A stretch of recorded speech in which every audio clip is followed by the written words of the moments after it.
Spring arrives in California, but when will it end? I am Mark Sponsler, and welcome to the StormSurf Video Surf Forecast for the week starting Sunday, May 18th.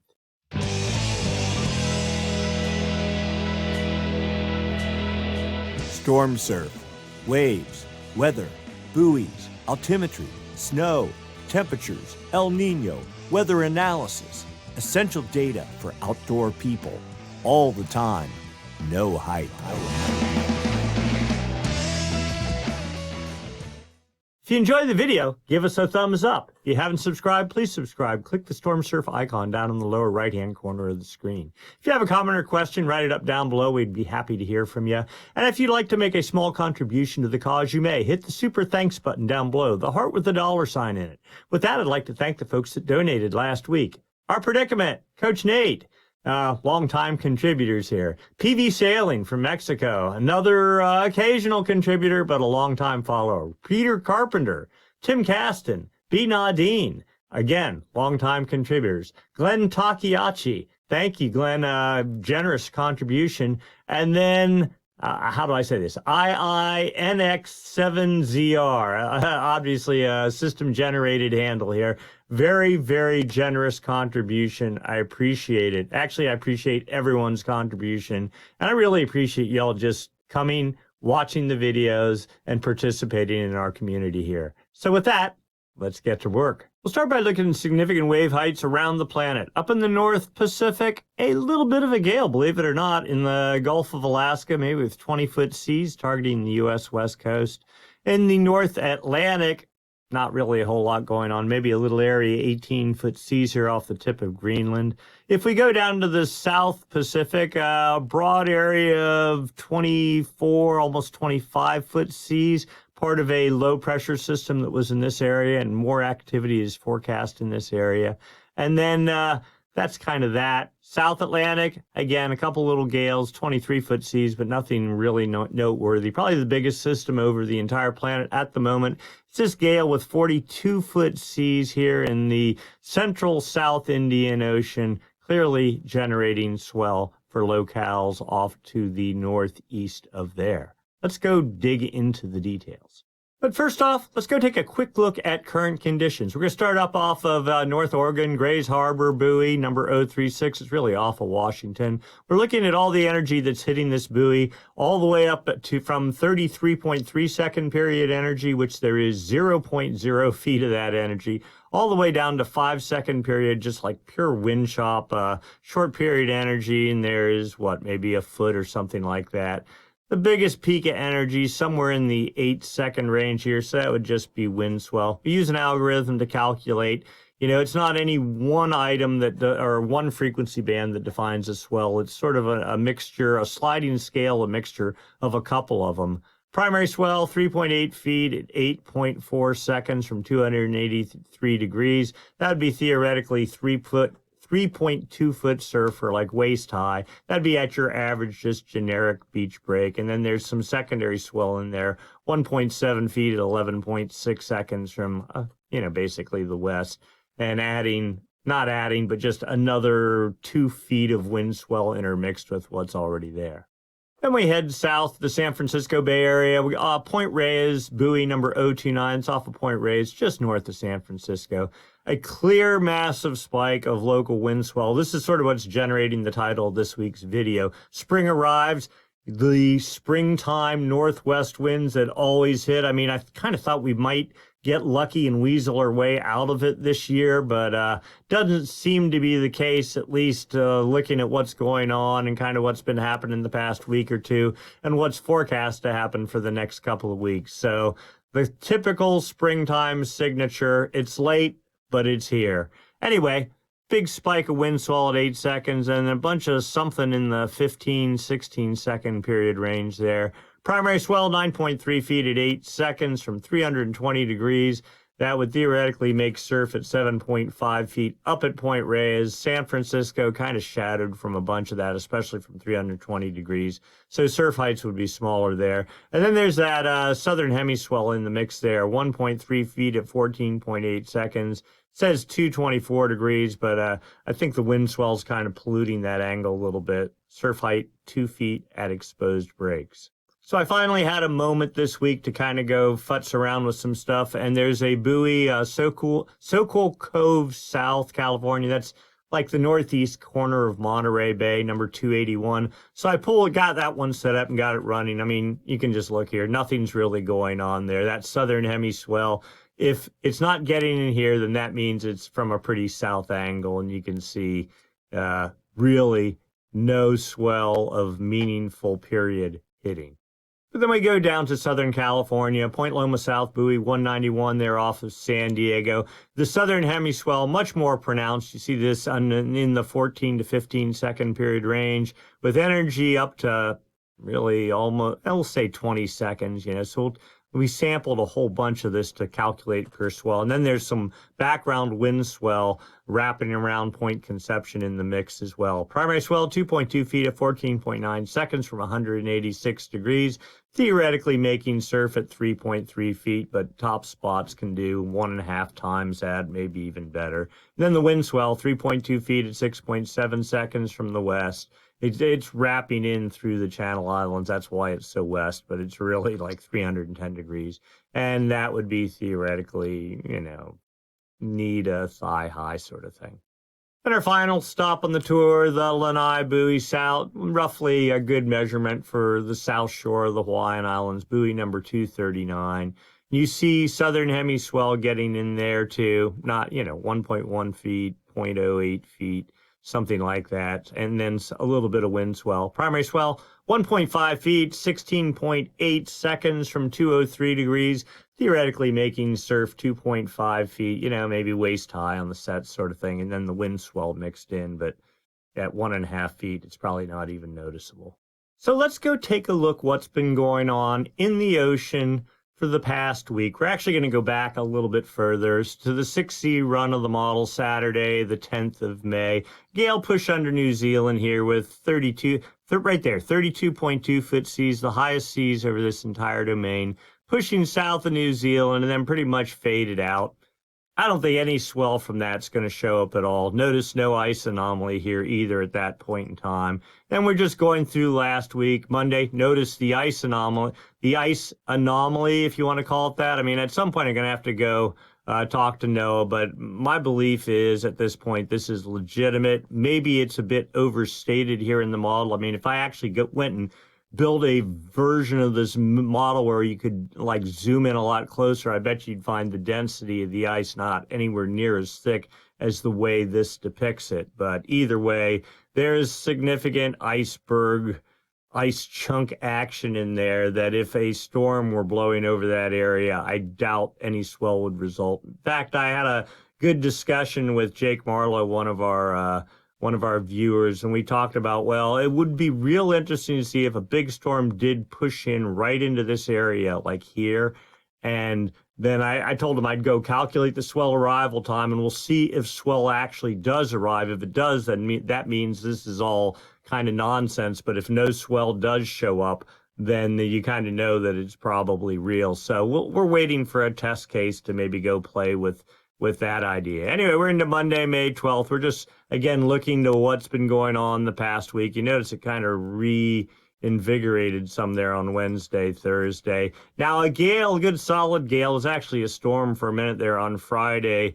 38-foot seas up to 40 feet, mostly aimed off to the east, but the suspicion is there's probably some swell pushing north now. The Southern California, or even let's say the Northern California swell window ends at about like 122, something like that. So it's in the window. Be a very steep angled swell for Northern California and maybe a little less steep for Southern California, but still some swell. And then certainly for, like Central America down into South America. Another system right here pushed way better to the northeast, but much weaker. So swell from that is to be right on its tail.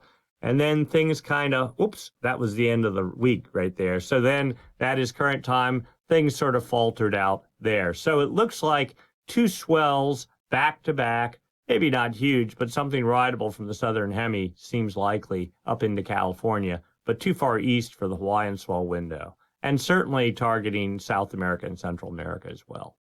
Relative to the North Pacific, I mean, it's not really the time of year. I'm running through this just to say I did it, but I don't expect that we're going to see anything until you get to today. Little area of 19-foot seas, and there's the latest run of the model 18Z. Says it's up to 21 feet. Yes, there could be swell from it, certainly into Oregon and that area. But the real issue is going to be what's the wind doing down the coast. Again, the springtime pattern would probably obliterate any swell that would actually show up. Then over to the North Atlantic for the past week, we just put this into motion, not really expecting to see anything meaningful. Yes, still low pressures trying to push off the northeast U.S. coast. Oh, look at that. There is a little, is that 19-foot seas targeting Europe? That was on Thursday.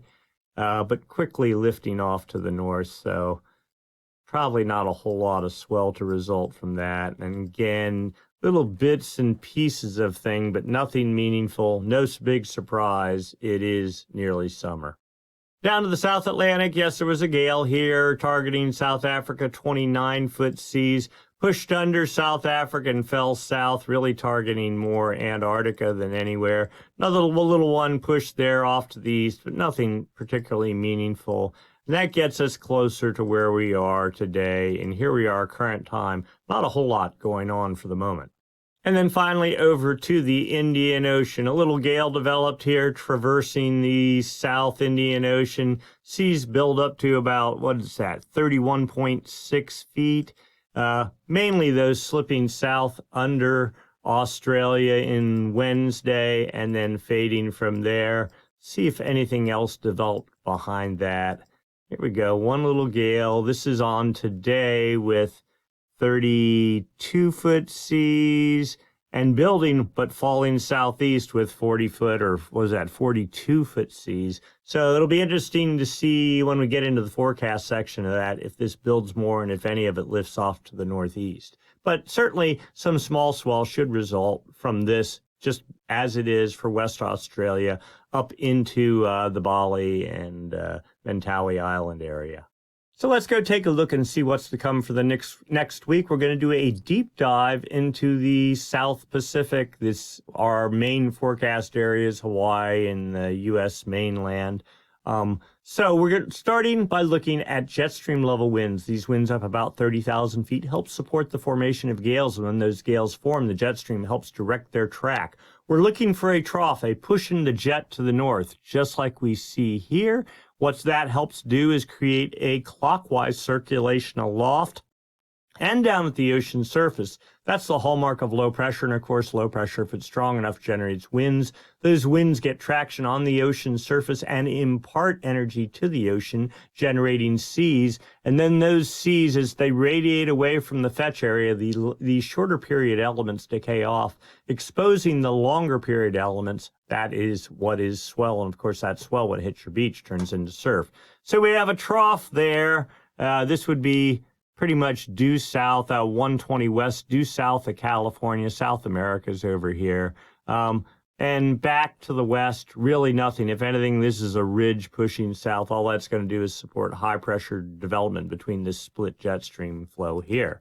Put this off into motion. The trough off of, or south of, way south of California now really focuses on South America, Chile and Peru. And the trough builds some as we get into Tuesday and Wednesday and persists. Now, not a whole lot of winds associated with it, but still just that general formation there should support some sort of gale development. And we look under New Zealand, winds, this would be a ridge pushing southeast with 140 knot winds, New Zealand right there.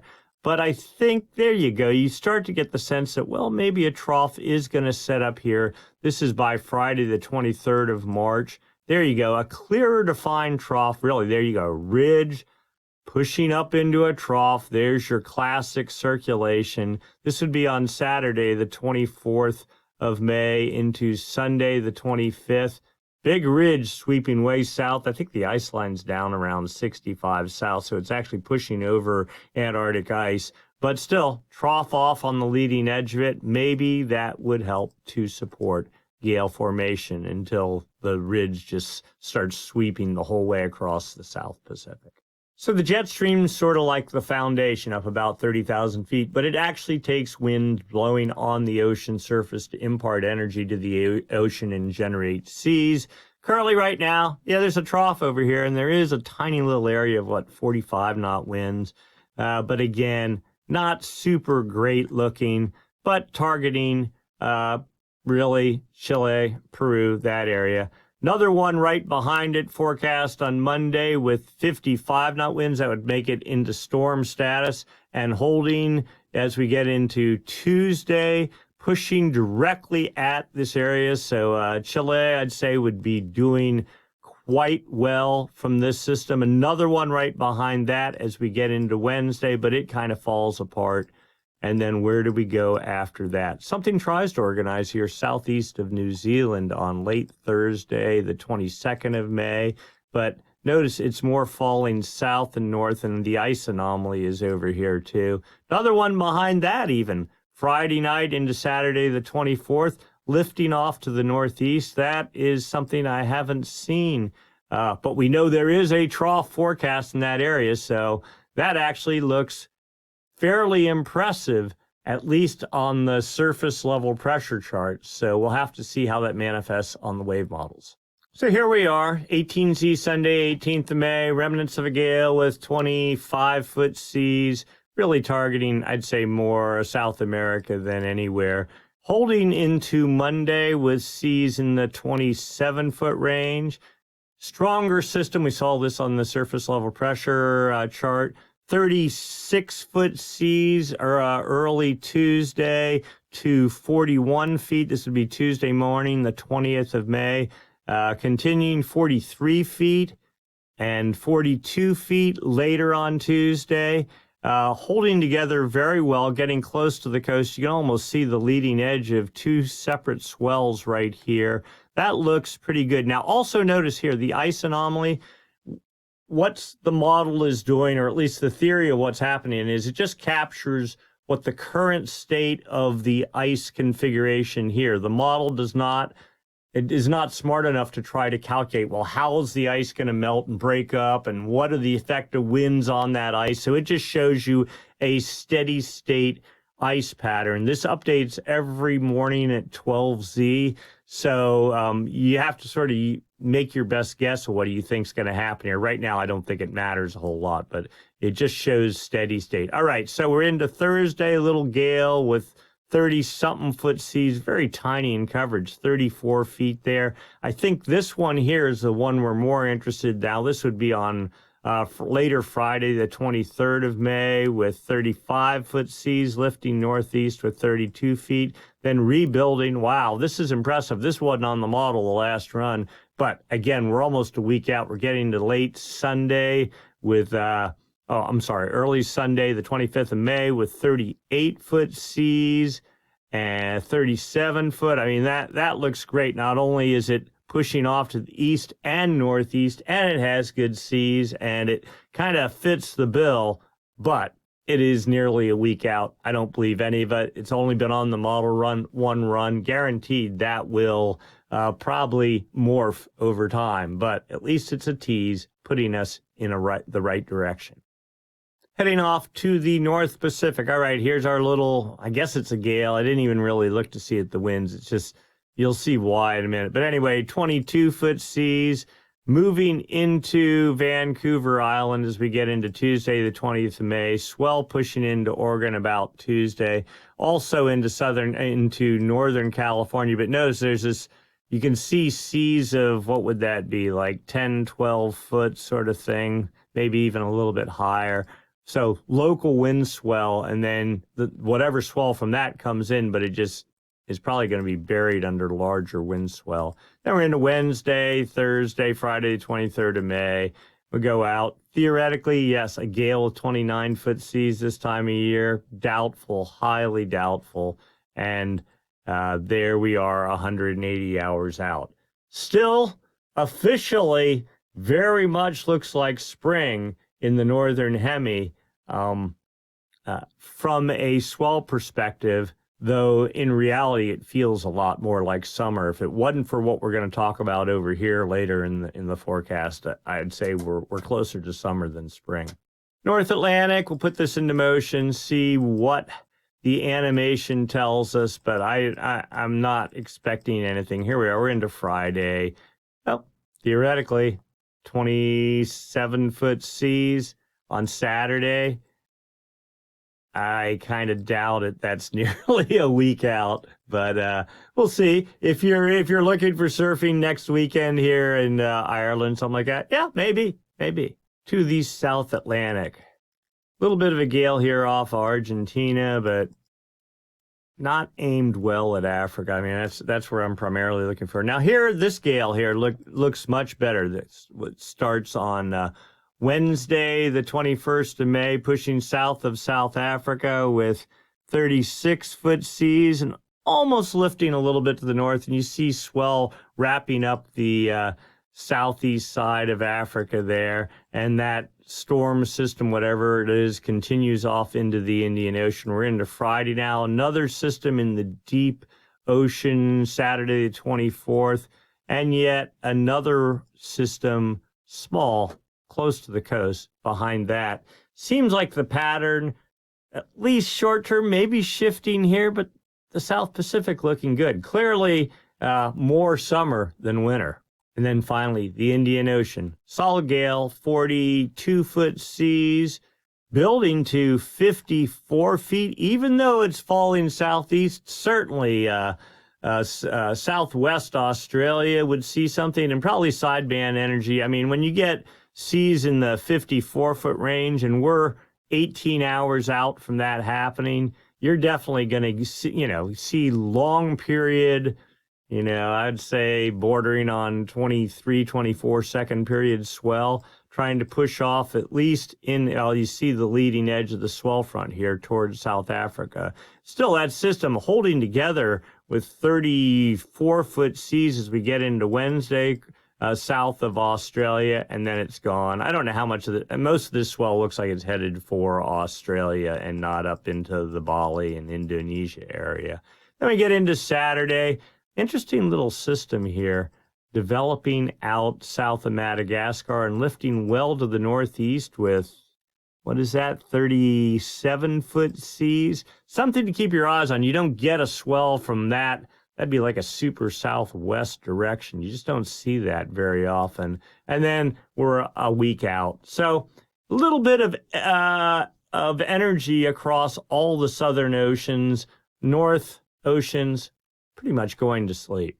And now the reason for the springtime moniker for this video. Really, it's about high pressure northwest winds pushing down the California coast. The standard, this would be a California enhanced trade wind pattern in the springtime. 20-25 knot winds, pretty much from Point Conception on north. Notice low pressure up here in the Gulf, 35 knot winds. That's what's generating those, 22 or 23-foot seas forecast. Also notice not a whole lot of wind here into Oregon. This current time, we get into Monday, that low starts pushing into the Pacific Northwest. 20 knot winds continue down the California coast. High pressure building. Trades pretty light for the Hawaiian Islands. We'll call it 15 knots.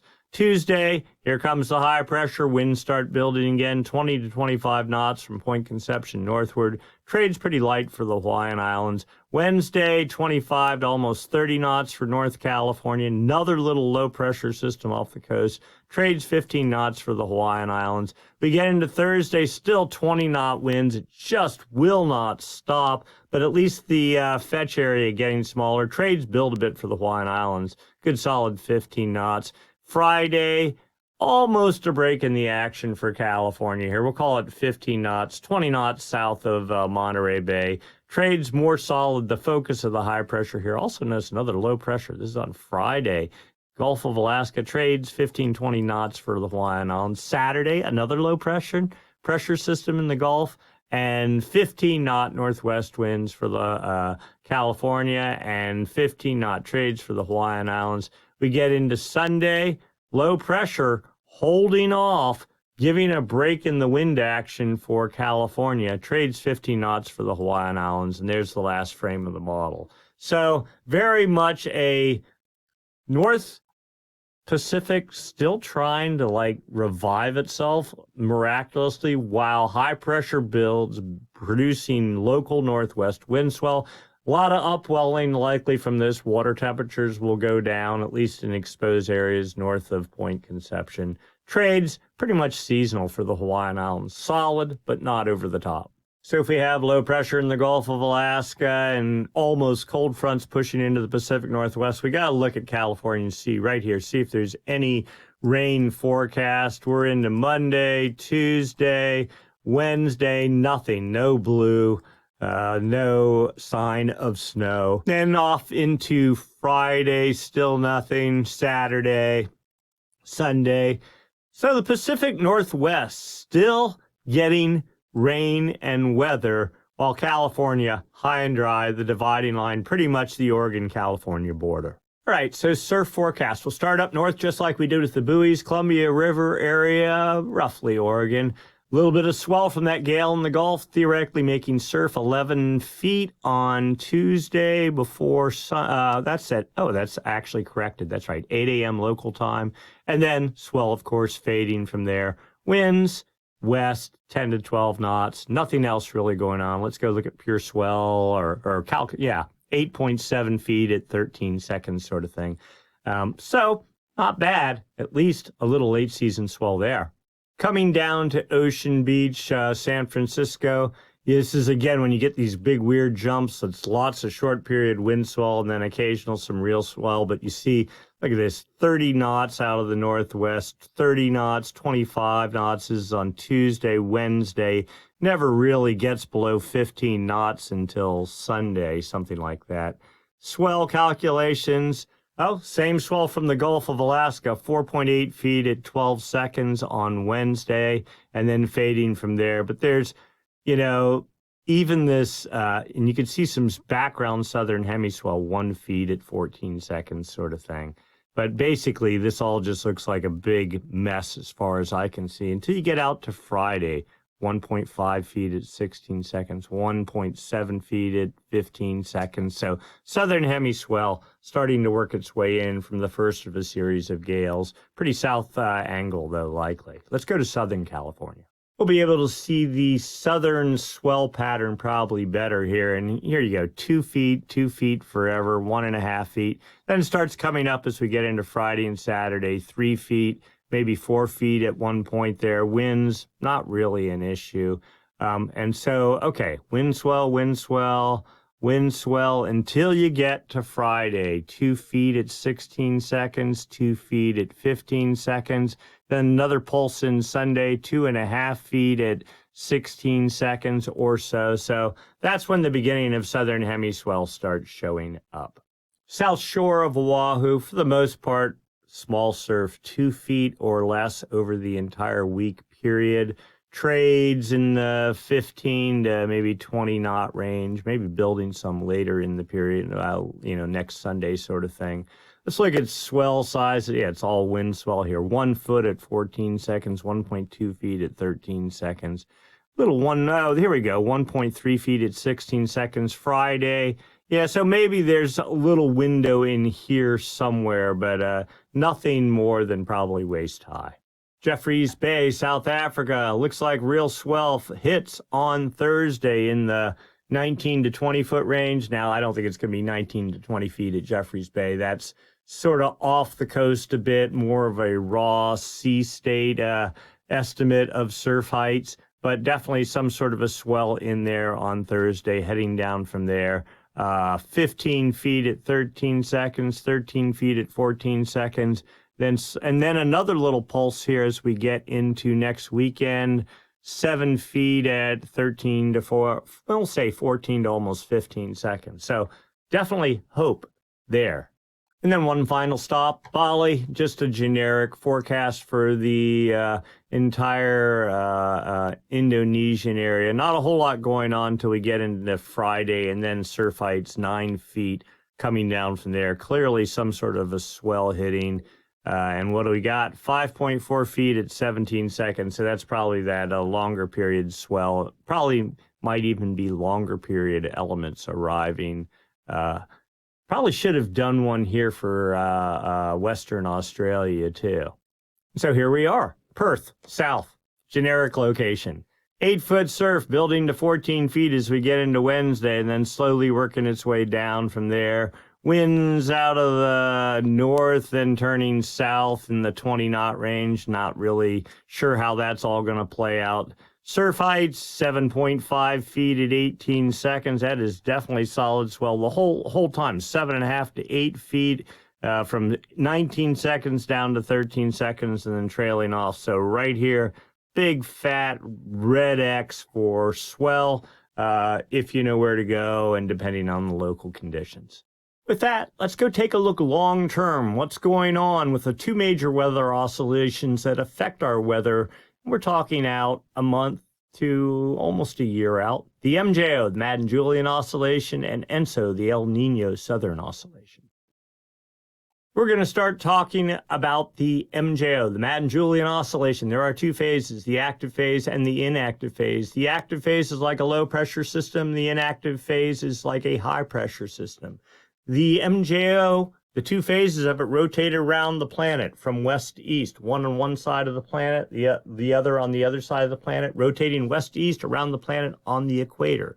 When the active phase of the MJO starts moving into your ocean area, in the western area of your oceans, because it is a low pressure system, it takes warm, moist air at the ocean surface, lifts it aloft. That energy gets caught up in the jet stream. It feeds the jet stream, making it stronger, helping dig out troughs, both either north or south, depending on the time of year. And that in turn helps fuel gale development and therefore surf production.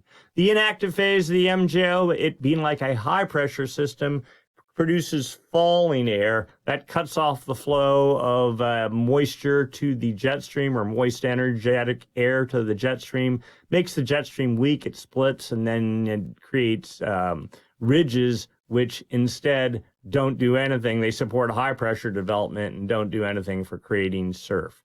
All right, so what are we looking at here? This chart is a chart depicting wind speeds, both average wind speeds and difference from normal for this time of year.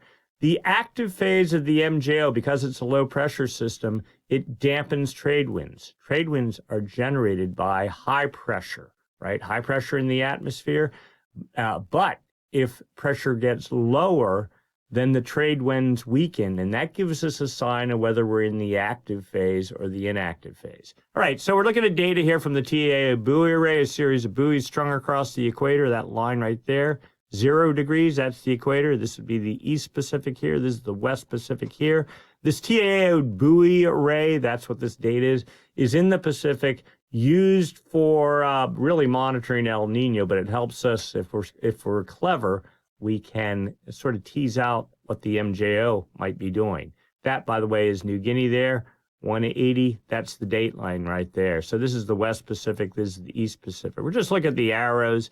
The arrows give you 5-day average wind speeds. The longer the arrow, that gives you the strength of the wind. So basically strong east trades in the east, strong east trades over the Central Pacific, and strong east trades over the West Pacific. All this area over here just came online like a week and a half ago, something like that. They're out doing maintenance on the buoy array.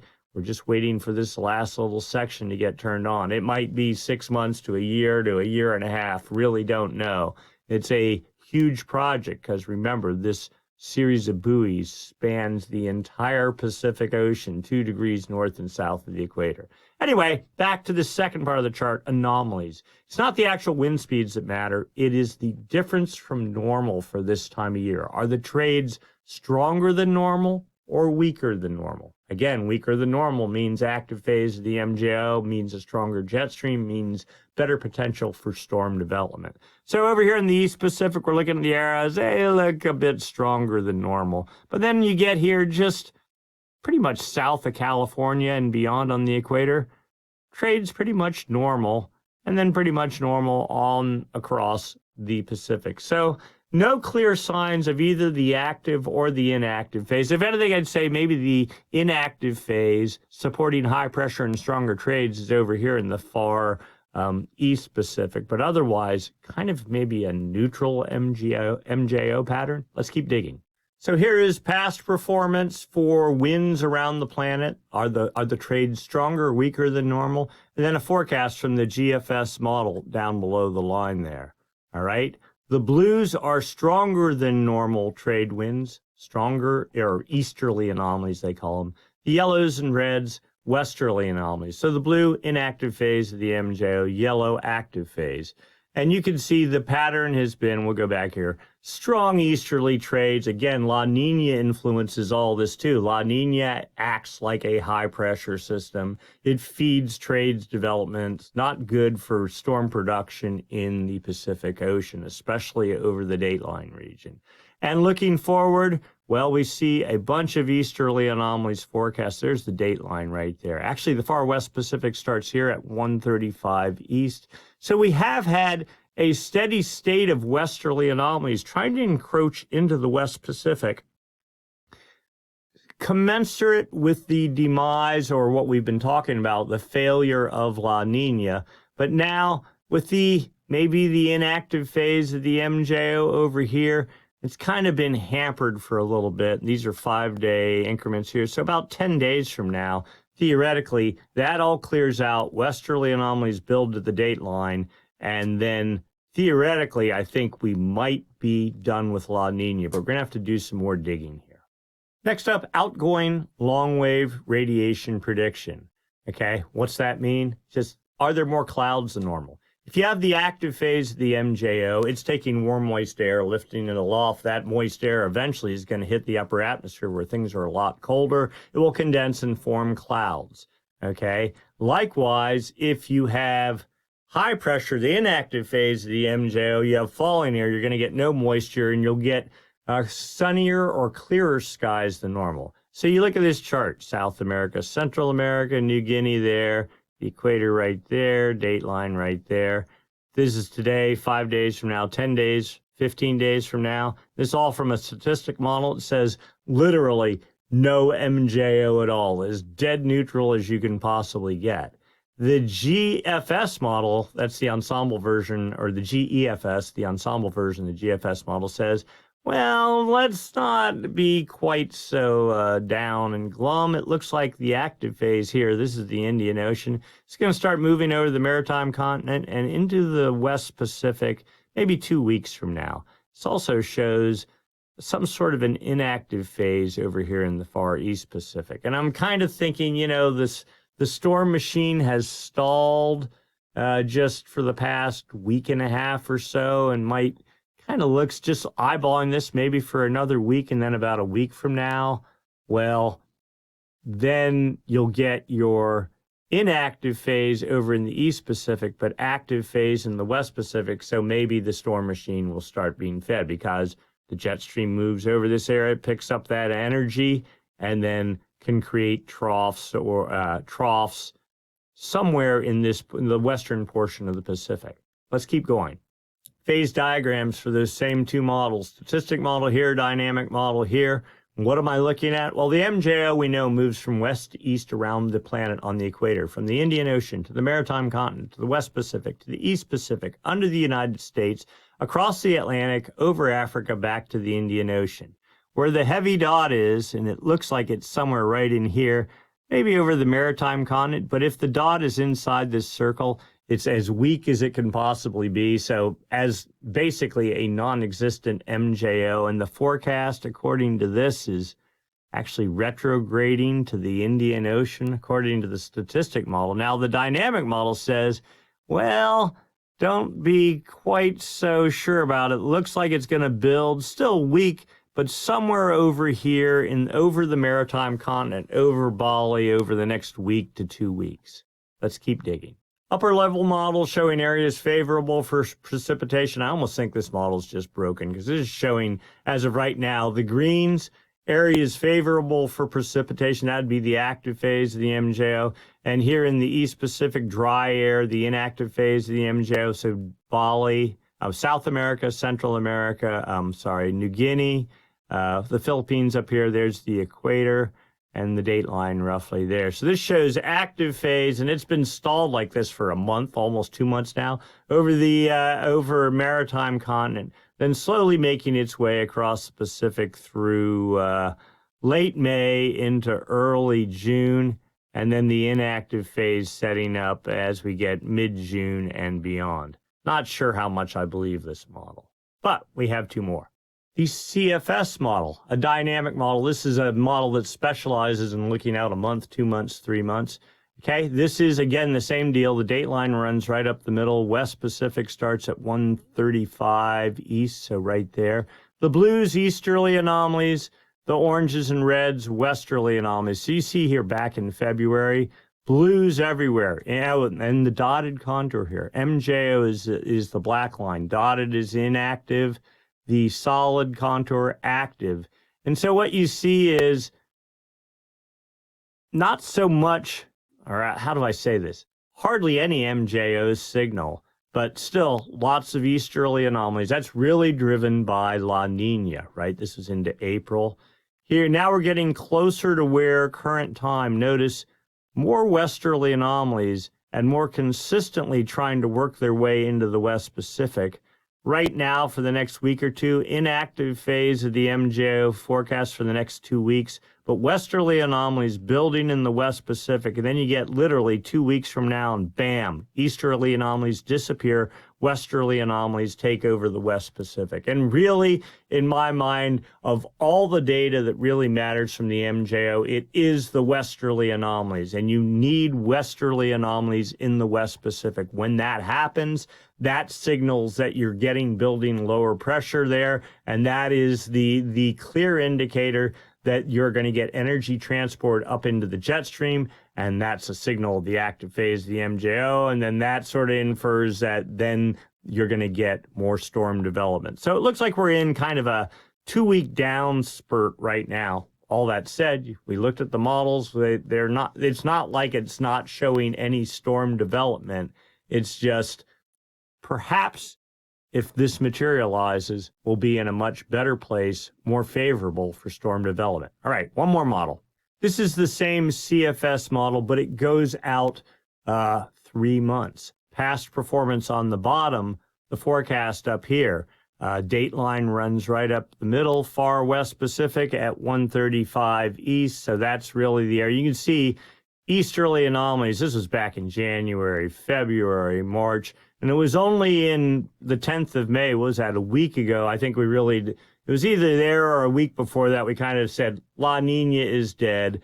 And we had westerly anomalies. Now it's starting to show them coming back, but it's doing the same thing just for about 2 weeks. I think that's more MJO related than ENSO related. And then after that, westerly anomalies, here we go, take over, reaching to, well, past the date line, theoretically, in this version of the model, and continuing solid from there on. Let's overlay the MJO here.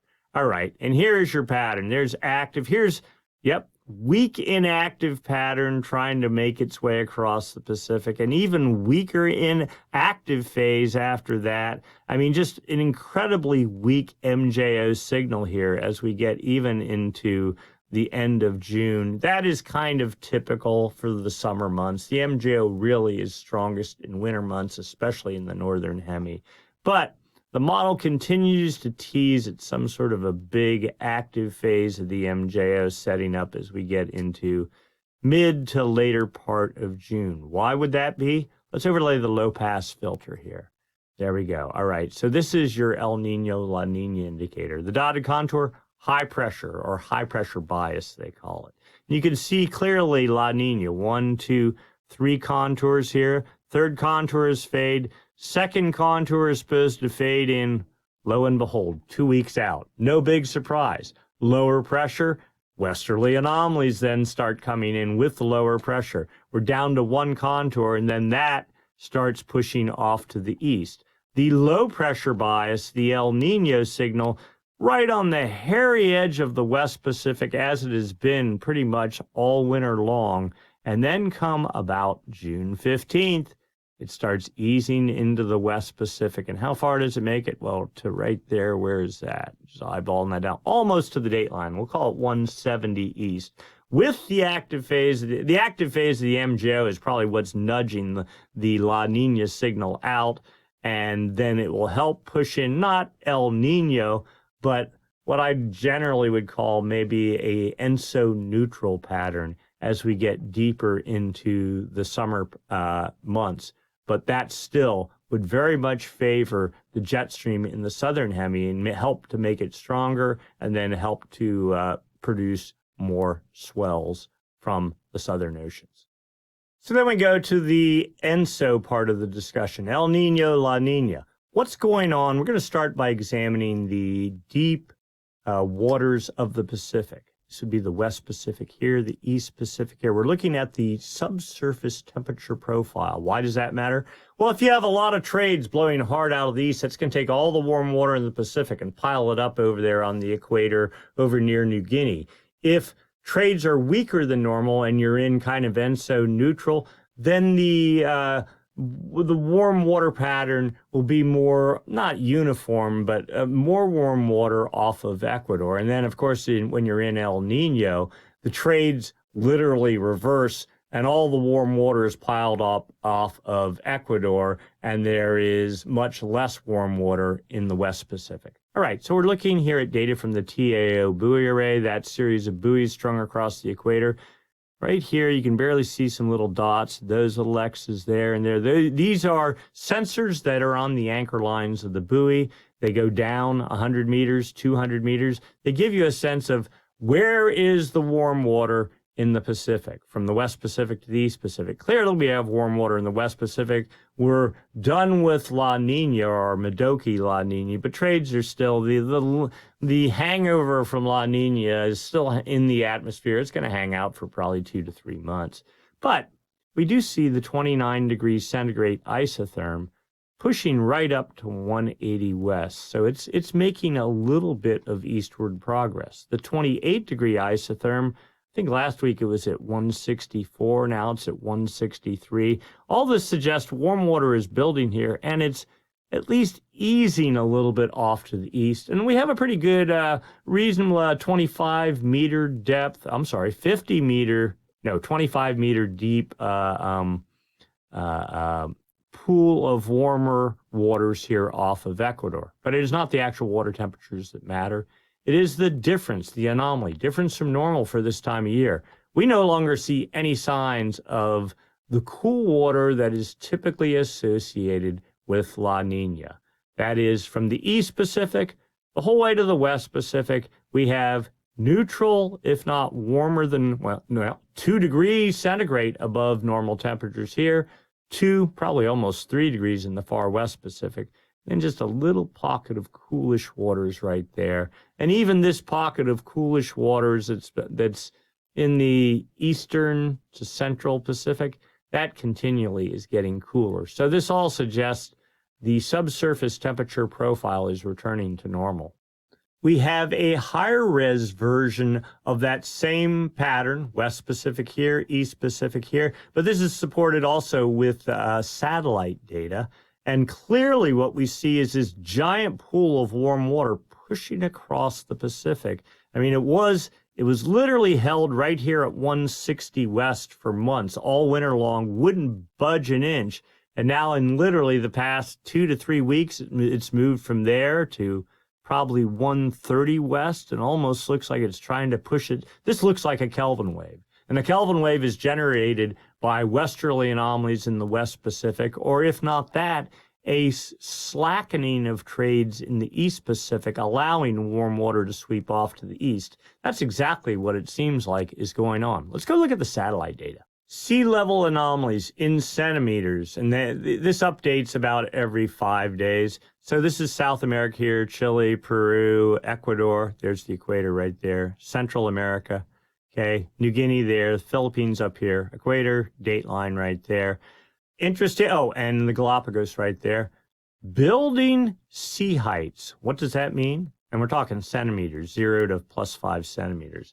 If you have warm water at depth, warm water expands. When it expands, it displaces the ocean above it up a little bit. So this really is a satellite beaming radar down on the ocean surface, and it strips away the wave heights, the wind wave, the tides, and is the sphere of the ocean higher or lower than normal? If it's higher than normal, that suggests warm water is building there. Lower than normal, well, cold water at depth contracts. When it contracts, it'll create a divot on the ocean surface.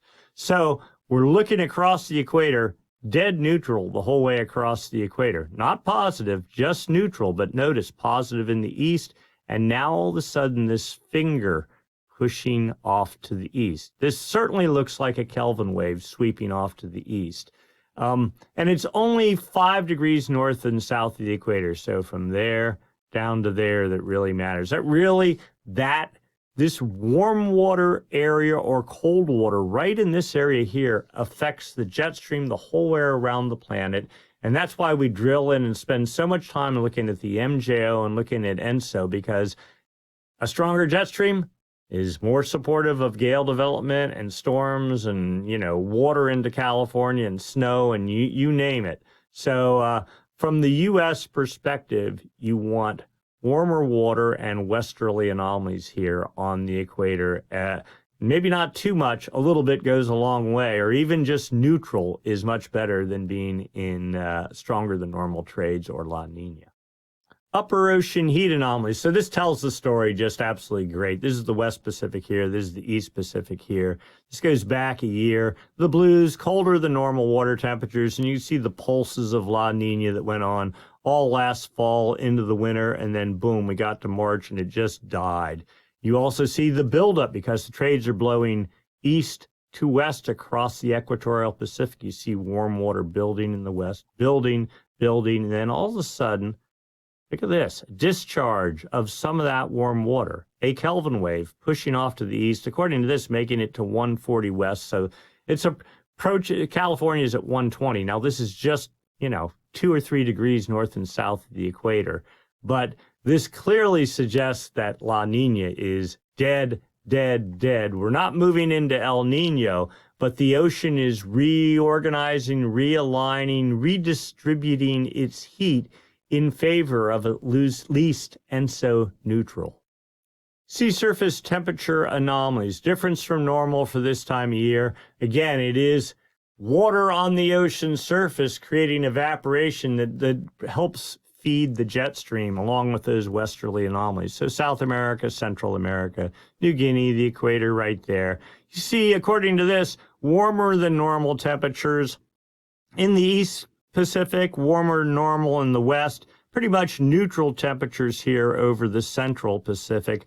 Little bit of a pocket here of cooler than normal temperatures, but just a couple little wisps of it. Again, I suspect some weak version of the inactive phase of the MJO is here feeding trades, creating some upwelling. You see all this off of California and Baja, all that. Again, high pressure right in this area, just nuking northwest winds down the coast. It's springtime, right? The title of the video, again, clearly manifest in this image here. And then those trades sweep towards Hawaii, and then they start fading as you get towards the generalized center of that high pressure system. So right now, things looking pretty much neutral. And the 7-day trend, our temperatures getting warmer or cool than normal. South America, Central America, New Guinea, the equator, 0 right there. Dateline 180 west right there. A little bit cooler off of Ecuador, pretty much neutral. Warming slightly, but neither cooling nor heating of any significant magnitude. Kind of watch this off of Africa, though, because what happens here kind of mirrors itself off of Africa. I think this almost suggests inactive phase of the MJO, maybe in here, starting to work its way over into the Atlantic basin, maybe. I mean, it's a very weak signal. The models aren't even sure what's going on, or they're not picking up on it, but some flavor of weak inactive phase maybe over this part of the planet. Sea surface temperature trend. This is for the East Pacific, pretty much for the past week, May 7th, neutral. And then over in the official El Nino monitoring region, from -0.1 degree to +0.1 degree, so basically neutral. And we've been neutral.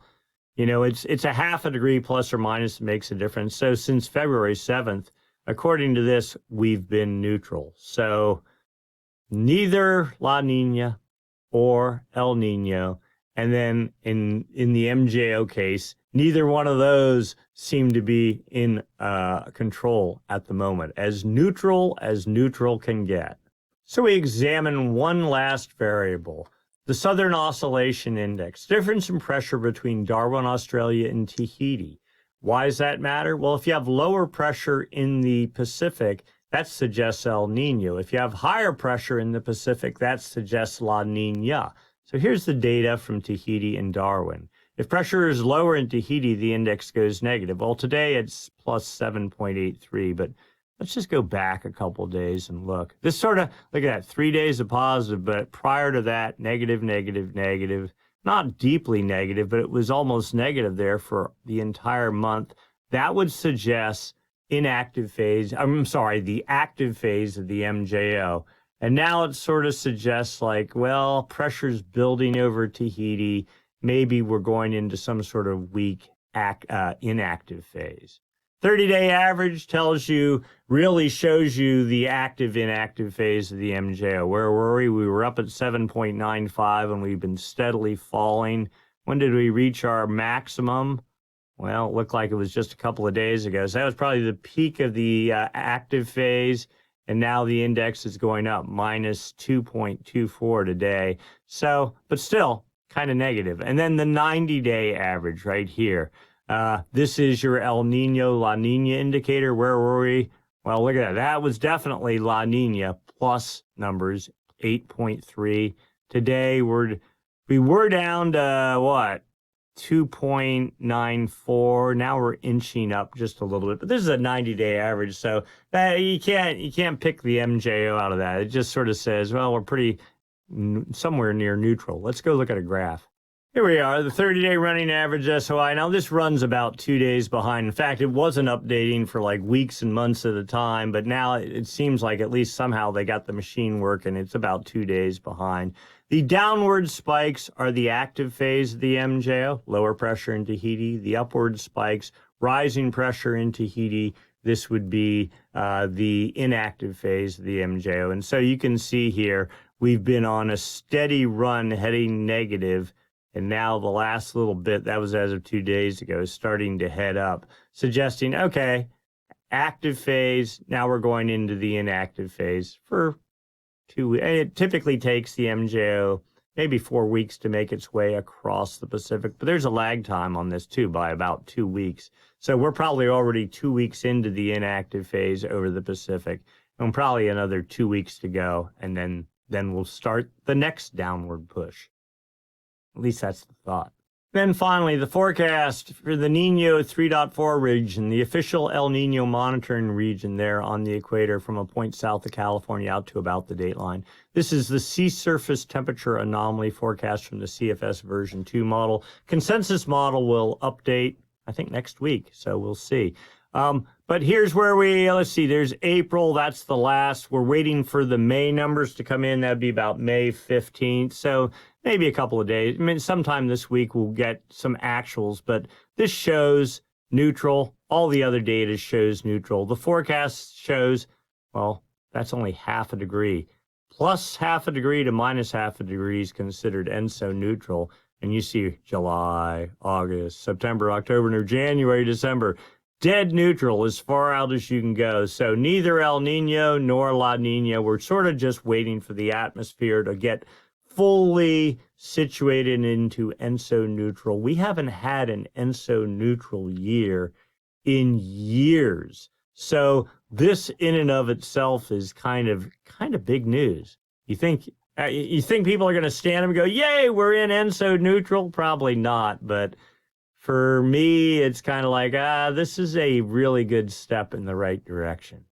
All right, so right now, looking at the models, let's look at the immediate future. No surf immediately, but then later in the week as we get in, at least for California and then down into South America, swell radiating up probably from a pretty southerly angle as we get in for next weekend and beyond. A nice series, at least the model suggests a pretty healthy gale pushing northeast mid to late next week. So that would bring us yet more swell. And the further north the storms are, the better in terms, because it just shortens the distance between the storm and getting up into California and or Hawaii. So some hope there. Looking out beyond that, though, well, ENSO neutral. Again, we kind of had the discussion already. Better than La Nina. I'll take it any day of the week. It can kind of cut either way. Is it ENSO neutral this winter, biased towards La Nina or biased towards El Nino? That makes the difference between how much surf we get and how much rain we get. Way too early to know. We're still in the spring unpredictability barrier. We got to get into at least the 1st of June, if not mid-June, before we can really maybe get a sense of what the pattern's going to be. Certainly a late arriving spring wind pattern here in California, but it is here. The good news is the models that we just looked at a little bit ago, in terms of wind for California coast, not nearly as bad as what they were showing 2 or 3 days ago. So maybe the La Nina signal, whatever's left in the atmosphere, is getting weaker and weaker and weaker. That's what that's what I'm hoping for, really. That gets us that much quicker to ENSO neutral. All right, so that's our video for this week. If you enjoyed it, give us a thumbs up. There you go. If you haven't subscribed, please subscribe. Click the StormSurf icon down in the lower right-hand corner of your screen. If you have a comment or question, write it up down below. We'd be happy to respond. And if you'd like to make a small contribution to the cause, you may hit the super thanks button down below, the heart with the $sign in it. And with that, we are done for this week. We will do it again next week, same time, same channel. Thanks so much for watching.